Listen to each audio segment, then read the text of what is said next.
Amigos de La Silla Rota, hoy les tenemos una de las entrevistas más interesantes que hemos realizado, puesto que vamos a hablar de la parte jurídica con la perspectiva de género, pero vamos a presentar a nuestras entrevistadas para que ellas nos den lujo de detalles de por qué ustedes no se pueden perder esta entrevista. Geraldine, Isabel, buenos días. Platícanos, Geraldine, prácticamente ustedes tienen una presentación de un libro. Platícanos tu nombre, a qué te dedicas y de qué se trata este libro, por favor. Sí, muchas gracias, Erika. Geraldina González de la Vega, soy presidenta del Consejo para Prevenir y Eliminar la Discriminación de la Ciudad de México y durante toda mi carrera profesional me he dedicado a temas relacionados con el género y la desigualdad y en ese sentido pues hemos podido coordinar este libro con Isabel Montoya. Isabel, platícanos tu nombre completo, a qué te dedicas y de qué se trata este libro específicamente. Sí, muchas gracias. Bueno, yo soy Isabel Montoya Ramos, soy abogada y maestra en Derecho. ¿De qué se trata este libro? ¿De qué se trata que nosotros nos tengamos que interesar en las sentencias con perspectiva de género? ¿Cuál era el hueco que encontraron y cuál es la aportación que ustedes hacen? Tomamos sentencias de diferentes, digamos, lugares del sistema jurídico. Sí. Y también de diferentes materias. Las materias, y en resumen, ¿qué encontraron, Isa? Encontramos que, pues, seleccionamos sentencias que no tenían perspectiva de género, encontramos justamente eso, ¿no? Que necesitaban particularmente mirar los contextos específicos, ya sea de las víctimas, cuando estamos hablando de procesos penales, o, sí. Por ejemplo, encontramos una sentencia de un aborto, ¿no? Que se le niega el aborto a la joven, que además había sido una chica que había sido violada, se le niega el aborto en el estado de Hidalgo. Entonces, lo que principalmente encontramos, Erika, es que aún hace falta que los operadores de justicia, las juezas y los jueces miren los contextos específicos en los que se desarrollan los conflictos y de ahí, desde ese lugar, resuelvan a través de pues lo que nosotros en el ámbito jurídico llamamos la perspectiva de género. ¿Esto qué significa? Que, por ejemplo, en un homicidio un hombre tiene más ventaja en una sentencia que una mujer y ustedes abortaron ahí la parte de equidad de género, ¿o cómo se lo explicamos al público? No, en realidad la idea aquí es que muchas veces el derecho, las normas jurídicas con las que se juzga, están construidas desde miradas masculinas. Por ejemplo, el texto que a mí me tocó trabajar tiene que ver con una violación sexual. Entonces, el hecho de que se exija que se acredite el elemento de la violencia para poder acreditar que existió una violación, pues hace muchas veces que no se tome en consideración violaciones que no necesariamente tienen un elemento ya sea de violencia física o de violencia psicológica o moral, ¿no? Entonces, la idea es plantear cómo se puede juzgar con perspectiva de género. La perspectiva de género es una herramienta que nos permite acercarnos a la norma, pero también a los contextos en los que suceden los hechos. Entonces, en el libro, lo que hacemos es utilizar esta herramienta para demostrar a las personas juzgadoras cómo es que tendrían que haber abordado los casos. Son casos reales, son sentencias que existieron, son sentencias en donde las personas juzgadoras que las emitieron no utilizaron la perspectiva de género y por lo tanto aplicaron normas sexistas o adoptaron perspectivas llenas de estereotipos o de prejuicios relacionados con el género y sus sentencias pues no necesariamente fueron justas.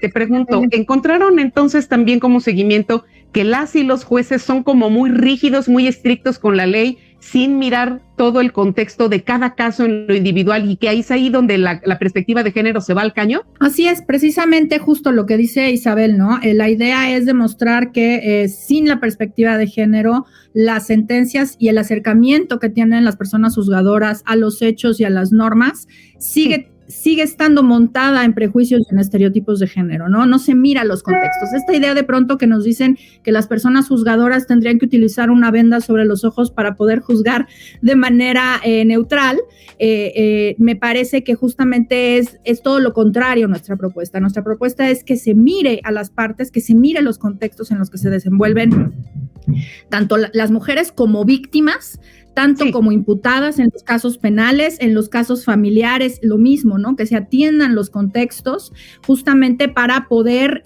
deshacernos, para poder eliminar todos esos prejuicios y esos estereotipos que se encuentran plasmados, digamos, en nuestras leyes o que se encuentran todavía en el ejercicio jurisdiccional. Isa, esto que menciona Geraldina también abona mucho a tu respuesta. ¿Pudieron con esta investigación lograr que se reabriera algún caso, que algún juez, quizás si ustedes o jueza que ustedes pudieron entrevistar o que tuvieron contacto, dijera, chin, sí, la regué, voy a ver qué puedo hacer al respecto? ¿O son casos que ya quedaron en cosa juzgada y que a pesar de la aportación que ustedes hacen, ya no tienen marcha atrás?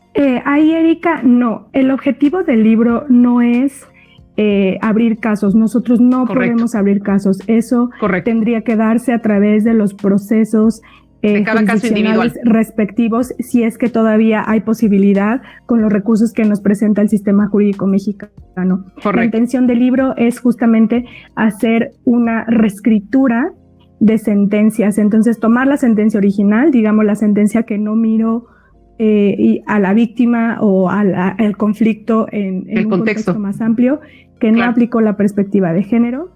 Con base en eso, hicimos el ejercicio en duplas. Una de académica fungió o una invitada, ¿no?, que escribió nuestro libro, fungió como jueza, es decir, se convirtió en jueza para escribir la sentencia.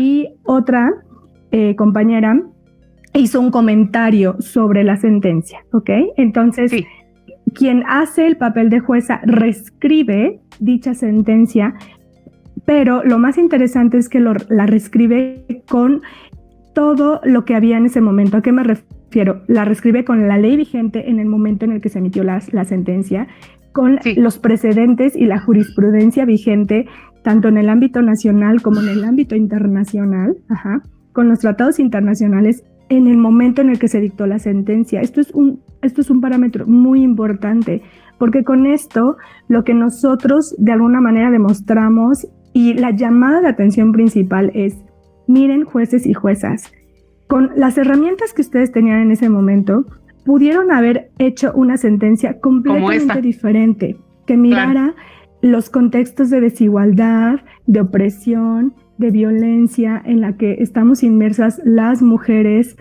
y otros grupos históricamente en desventaja, como grupos LGBT. Tenemos una sentencia que versa sobre una madre lesbiana que en el Ministerio Público es acusada por su expareja, pues realmente justamente por haberse separado de él, ¿no? Y haberse ido con su pareja mujer, ¿no? Y entonces había un conflicto respecto de la niña. Entonces, ese es lo principal, ¿no? O sea, mostrar que con las herramientas y con lo que había en ese momento se pudo haber una sentencia que mirara todas estas desigualdades estructurales y, por lo tanto, pudiera impartir una sentencia más completa y de mejor calidad en perspectiva de género. ¿Entendí bien? Sí, pero además que realmente protegiera los derechos humanos de esas mujeres particularmente. Geraldina, lo que menciona Isabel abona mucho a un comentario que tú nos hacías hace unos momentos antes de empezar esta grabación, que es el hecho de que jueces y juezas no tienen que esperar a que el Congreso, la Cámara de Diputados, el Senado tenga que crear nuevas legislaturas para poder decir: híjole, no pude hacer una sentencia con perspectiva de género, pues porque los legisladores no me dan las herramientas. Platícanos sobre esto brevemente, por favor. Pueden emitirse sentencias con perspectiva de género, ¿sí? Con las herramientas legales que se tenían en esos momentos o que se tienen en estos momentos. La idea de la perspectiva de género es una herramienta metodológica para acercarse al caso concreto, entender el derecho, entender los hechos y con eso poder resolver conforme a derecho. Y con esto yo quiero aprovechar para decir, porque muchas veces se confunde que la perspectiva de género lo que busca es irremediablemente favorecer a las mujeres, y esto no es así. La idea de la perspectiva de género justamente es nivelar la cancha, ¿no? Nivelar la cancha a partir de eliminar los prejuicios, eliminar los estereotipos y mirar los contextos de desigualdad o de desequilibrio en ejercicios de poder que existen entre hombres y mujeres, porque vivimos en sistemas de opresión sexistas, racistas, clasistas, etcétera. Entonces, es muy importante entender esto y que las personas juzgadoras miren su caso, digamos, lo que tienen que resolver a partir de estas perspectivas y con las herramientas legales que tienen en ese momento. Entonces, no hace falta que se legisle, digamos, para que los jueces o las juezas puedan resolver conforme a los derechos humanos. También es un libro que que no añade nada a las sentencias, es decir, los hechos que se muestran tal cual en las sentencias, o sea, juzgadas en realidad, se utilizan para la reescritura de la sentencia. No se quita nada, no se pone nada. Los mismos hechos son analizados, pero bajo otra perspectiva.